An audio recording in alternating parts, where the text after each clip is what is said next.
नमस्कार, मैं मोहित आनंद स्वागत करता हूं आपका आपके अपने YouTube चैनल पर। लास्ट वीडियो जो अपलोड करी थी वो केमिकल कॉम्बिनेशन क्यों करता है कारण के बारे में करी थी। आज एक स्टेप आगे चलेंगे, बिना किसी देरी के शुरू कर रहा हूं आज का ये वीडियो। भाई केमिकल कॉम्बिनेशन का कारण मैंने बता दिया था और मैंने बताया था तीन तरीके से ये चीजें होती हैं। पहला, बाय लूजिंग इलेक्ट्रॉन। और मैंने आपको बताया था कि जनरली जो हमारे मेटल्स होते हैं, मेटल्स वो ये काम करते हैं और क्योंकि इलेक्ट्रॉन लूज करते हैं तो वो बनाते हैं कैटायन। दूसरा, बाय गेनिंग इलेक्ट्रॉन। और मैंने बताया था कि जनरली ये काम कौन करते हैं, नॉन मेटल्स करते हैं। और नॉन मेटल गेन करते हैं तो क्या बनाते हैं, एनायन बनाते हैं। और तीसरा होता है शेयरिंग ऑफ इलेक्ट्रॉन, इलेक्ट्रॉन की साझेदारी। और ये भी हमारे जनरली नॉन मेटल्स ही करते हैं। देखो, नोबल गैस तो अनरिएक्टिव है, मेटल लूज करके कैटायन बना रहा है, नॉन मेटल गेन करके एनायन बना रहा है। वहीं जब दूसरे नॉन मेटल के साथ रिएक्ट कर रहा है तो साझेदारी कर रहा है, शेयरिंग कर रहा है। बच जाते हैं मेटलॉइड्स। अब कुछ मेटलॉइड्स कैटायन बना लेते हैं, कुछ मेटलॉइड्स एनायन बना लेते हैं और कुछ मेटलॉइड्स साझेदारी भी कर लेते हैं। समझ में आ रहा है कि नहीं आ रहा? अब सबसे इंपॉर्टेंट चीज क्या है, जैसे मान लो मैंने ले लिया सोडियम, मेटल। सोडियम का जो एटॉमिक नंबर है वो कितना है, वो 11 है। और मैंने आपको बताया हुआ है कि एटॉमिक नंबर का मतलब होता है प्रोटॉन और इलेक्ट्रॉन की संख्या। क्लोरीन ले लिया मैंने यहां पर क्योंकि वो एक नॉन मेटल है और एनायन बनाएगा। क्लोरीन का एटॉमिक नंबर है 17, यानी इसमें 17 ही प्रोटॉन है और 17 ही इलेक्ट्रॉन है। और शेयरिंग के लिए मैंने ले लिया कार्बन, कार्बन जिसका एटॉमिक नंबर 6 है, यानी 6 ही प्रोटॉन है और 6 ही इलेक्ट्रॉन। अब हमने ये तो जान लिया कि केमिकल कॉम्बिनेशन के पीछे का कारण है इनर्टनेस प्राप्त करना। करेंगे कैसे, लूज गेन और शेयर करके। किसका, इलेक्ट्रॉन का। ये इंपॉर्टेंट है। प्रोटॉन का कभी भी लूज गेन और शेयर नहीं होता। कभी भी कोई एलिमेंट का एटम अगर लूज करेगा, गेन करेगा, शेयर करेगा तो वो इलेक्ट्रॉन का करेगा। अब सवाल उठता है कि कितने इलेक्ट्रॉन वो लूज करेगा, कितने वो गेन करेगा, कितने वो शेयर करेगा, ये कैसे पता लगे। इसको पता करने के लिए हमें इलेक्ट्रॉनिक कॉन्फ़िगरेशन लिखना आना चाहिए। इलेक्ट्रॉनिक कॉन्फ़िगरेशन लिखना आना चाहिए। अब इलेक्ट्रॉनिक कॉन्फ़िगरेशन लिखने के लिए सबसे पहला स्टेप तो यह है कि आपको इलेक्ट्रॉन की संख्या पता होनी चाहिए। क्या पता होनी चाहिए, इलेक्ट्रॉन की संख्या। दूसरा, जो हमारे एटम्स हैं उनके अंदर शेल्स हैं। क्या हैं, सेल, जिनको हम ऑर्बिट्स भी बोलते हैं। और इनके नाम है K, L, M, N and so. इस तरीके से एटम के अंदर सेल है। इन्हीं सेल में इलेक्ट्रॉन का क्या होता है, डिस्ट्रीब्यूशन। यानी अलग अलग सेल में इलेक्ट्रॉन को क्या कर दिया गया है, डिस्ट्रीब्यूट कर दिया गया है। कुछ इलेक्ट्रॉन किसी सेल में, कुछ इलेक्ट्रॉन किसी सेल में। लेकिन इसमें भी अपनी मर्जी नहीं चलेगी। ऐसा नहीं होगा कि के में कितने भी डाल दिए, एल में कितने भी डाल दिए, एम में कितने भी डाल दिए, एन में कितने भी डाल दिए। नहीं, इसकी भी संख्या फिक्स है। कैसे है वो बताता हूं। क्योंकि हम बात कर रहे हैं इलेक्ट्रॉन के डिस्ट्रीब्यूशन की, तो एक स्कीम थी जिसका नाम था बोर-बेरी स्कीम।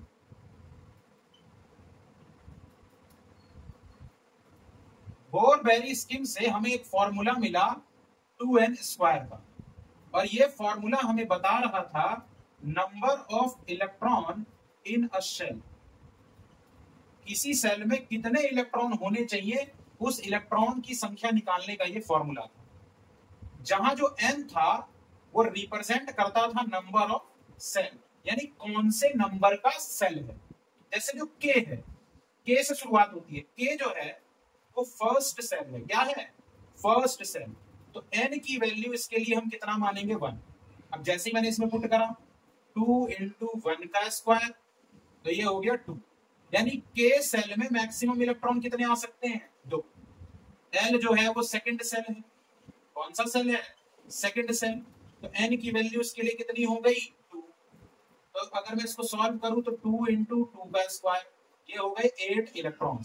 यानी एल सेल में मैक्सिमम कितने इलेक्ट्रॉन आ सकते हैं? 8। मान लो एम ले लिया, एम कौन सा सेल है? Third cell. यानी एन की वैल्यू कितनी हो गई? 3। तो 2 गुने 3 का स्क्वायर, ये हो गया आपके 18 इलेक्ट्रॉन। इस तरीके से किसी भी सेल के अंदर कितने इलेक्ट्रॉन पाए जाएंगे, इस स्कीम के द्वारा मिले फॉर्मूले से आप निकाल सकते हो। समझ में आ रहा है?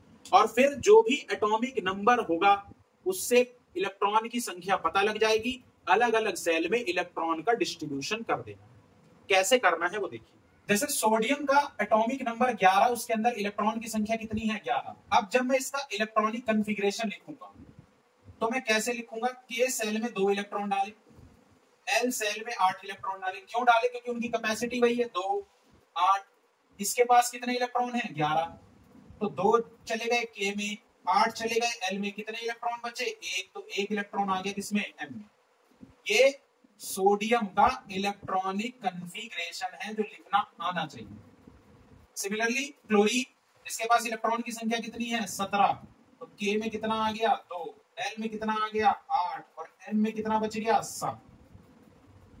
कार्बन, कार्बन के पास इलेक्ट्रॉन की संख्या कितनी है? 6। तो के में कितना? 2। एल में कितना? 4। इस तरीके से ये कार्बन का इलेक्ट्रॉनिक कॉन्फ़िगरेशन है, ये क्लोरीन का इलेक्ट्रॉनिक कॉन्फ़िगरेशन। समझ में आ रहा है? समझ में आ रहा है तो लाइक ठोकिए, चैनल पर नए हैं तो सब्सक्राइब करिए, और कोई क्वेरी है तो कमेंट करिए। आपका सपोर्ट मिलना बहुत जरूरी है। इलेक्ट्रॉनिक कॉन्फ़िगरेशन लिख दिया, अब समझिएगा बात को। अब हम देखें तो हम के से आगे की तरफ बढ़ते हैं, यानी के सबसे अंदर का सेल होता है, उससे बाहर एल, सबसे बाहर का सेल कौन होगा? एम। यानी एम है आउटर मोस्ट सेल, जिसकी जिक्र मैं अभी कर रहा था, आउटर मोस्ट सेल। इसी को वैलेंस सेल भी कहते हैं। क्या कहते हैं? वैलेंस सेल, यानी संयोजक कक्ष। क्योंकि हम जानते हैं कि जब भी कोई केमिकल रिएक्शन होगी तो उस केमिकल रिएक्शन में एक एटम हिस्सा लेगा, और एटम हिस्सा ले रहा है तो केमिकल कॉम्बिनेशन का कारण लूज गेन या शेयर, और होगा किसका? इलेक्ट्रॉन का। तो किसी भी केमिकल रिएक्शन में जो एटम हिस्सा लेते हैं और उस एटम का जो इलेक्ट्रॉन हिस्सा ले रहा है, वो इलेक्ट्रॉन उसके valence shell, outermost shell का इलेक्ट्रॉन होना चाहिए। आप बिल्कुल इस तरीके से समझ सकते हैं कि आपके घर में राशन के कुछ ऐसे सामान होते हैं जो रिजर्व होते हैं, बट आप पहले उस रिजर्व सामान को तो यूज नहीं करते। आप किसको यूज करते हो? जो आपने ऑलरेडी अपने किचन के डब्बों में खोल के रख रखा है पैकेट। ठीक है, पहले जब आप उसको खत्म कर लोगे तभी आप अपने रिजर्व में से दूसरा नया पैकेट निकालोगे और फिर उसको रखोगे। सेम कहानी यहां है। यानी अगर इसको इलेक्ट्रॉन देना है या लेना है तो सबसे पहले अपने बाहर वाला जो सेल है उससे बात करेगा। जब उसके पास इलेक्ट्रॉन ना देने के लिए रहेंगे ना लेने के लिए रहेंगे, तब वो दूसरे के पास, सेल के पास जाएगा। जैसे कि हमने यहाँ सोडियम के केस में देखा कि आउटर मोस्ट सेल है एम, और एम के पास जो इलेक्ट्रॉन की संख्या है वो है क्या? 1। तो वैलेंस सेल में पाए जाने वाले इलेक्ट्रॉन कौन से इलेक्ट्रॉन होते हैं? Valence electron. कौन से? वैलेंस। इसको बोलते हैं संयोजक इलेक्ट्रॉन। ये संयोजक इलेक्ट्रॉन वही इलेक्ट्रॉन है जिनका इस्तेमाल वो केमिकल कॉम्बिनेशन में करने वाला है। और केमिकल कॉम्बिनेशन में वो कैसे करेगा? या तो वो लूज करेगा, या तो वो गेन करेगा, या वो क्या करेगा? शेयर।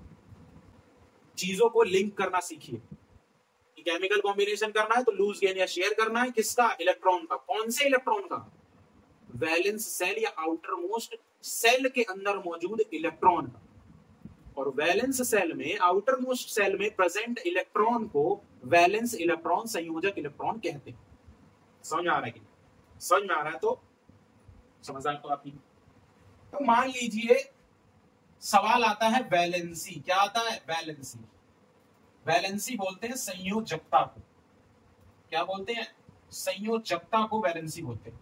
वैलेंसी का मतलब है number of electron an atom can lose, gain और शेयर।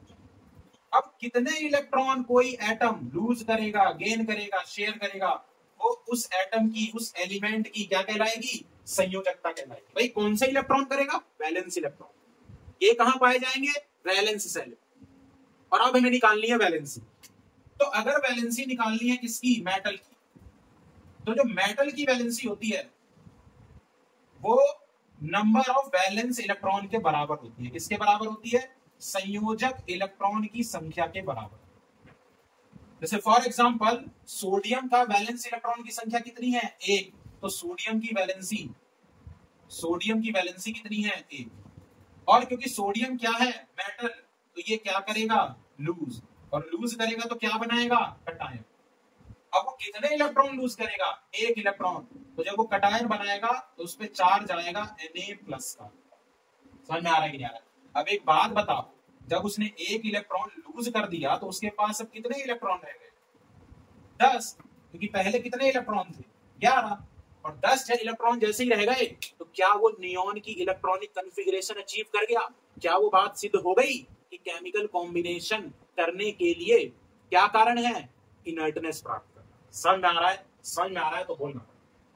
अगर वहीं पर बात आ जाए नॉन मेटल, तो जो नॉन मेटल की वैलेंसी होती है, नॉन मेटल की वैलेंसी निकालने के लिए आपको क्या करना है? 8 - नंबर ऑफ वैलेंस इलेक्ट्रॉन।